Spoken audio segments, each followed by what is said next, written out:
ಬೆಂಗಳೂರು ಮೈಸೂರು ರಸ್ತೆಯ Kengeri metro station ಪಕ್ಕದಲ್ಲಿ ಇರ್ತಕ್ಕಂಥ ದಿ ಶ್ರೀಶೈಲಂ ವೆಜ್ ಹೋಟೆಲ್ನ ಬಗ್ಗೆ ತಿಳ್ಕೊಳ್ತಾ ಇದ್ದೀವಿ. ನೀವು ಹೋಟೆಲ್ನ ಪಕ್ಕದಲ್ಲಿ ತುಂಬಾ ವಿಸ್ತಾರವಾದ ಸ್ಪೇಷಿಯಸ್ ಪಾರ್ಕಿಂಗ್ನ ಕಾಣಬಹುದು. ಬನ್ನಿ ಇಲ್ಲಿನ ವಿಶೇಷತೆ ತಿಳ್ಕೊಳ್ಳೋಣ.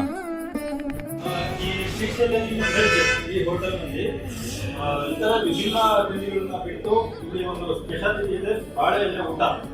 ಇದ್ರ ಬಗ್ಗೆ ಇದು ವ್ಯವಸ್ಥಾಪಕರಾದಂಥ ರಾಕೇಶ್ ಅವರು ಹೇಳ್ತಾರೆ. ಸರ್ ಏನು ಹೇಳ್ತಾರೆ? ಇದು ಬಂದ್ಬಿಟ್ಟು ನಮಗೆ 12 ಗಂಟೆಯಿಂದ 4 ಗಂಟೆವರೆಗೂ ಸಿಗುತ್ತೆ. ಮದುವೆ ಊಟದಲ್ಲಿ ಇದರಲ್ಲಿ ಒಬ್ಬಟ್ಟು, 2 ಪಲ್ಯ, ಪೂರೀಸು, ಪಲಾವ್, ರೈತ, ವೈಟ್ ರೈಸ್, ಸಾಂಬಾರು, ರಸಂ. ಇದನ್ನು ಎಷ್ಟು ಬೇಗ ಅಷ್ಟು ಹಾಕಿಸ್ಕೊಂಡು ಊಟ ಮಾಡ್ತೀವಿ. ಇದರಲ್ಲಿ ವಾಟರ್ ಬಾಟ್ಲು, ಒಬ್ಬಟ್ಟು, ಬೇಡ ಬಾಳೆ ಲಿಮಿಟ್ ಇರುತ್ತೆ. ಊಟ ಎಷ್ಟು ಬೇಗ ಅಷ್ಟು ಹಾಕಿಸ್ಕೊಂಡು ಊಟ ಮಾಡ್ಬೋದು ಸರ್, ಅನ್ಲಿಮಿಟೆಡ್. ಇದಕ್ಕೆ ಚಾರ್ಜ್ ಬಂದ್ಬಿಟ್ಟು 275 ಇನ್ಕ್ಲೂಡ್ GST 275 ಚಾರ್ಜ್ ಮಾಡ್ತೀವಿ ಸರ್. Thank you.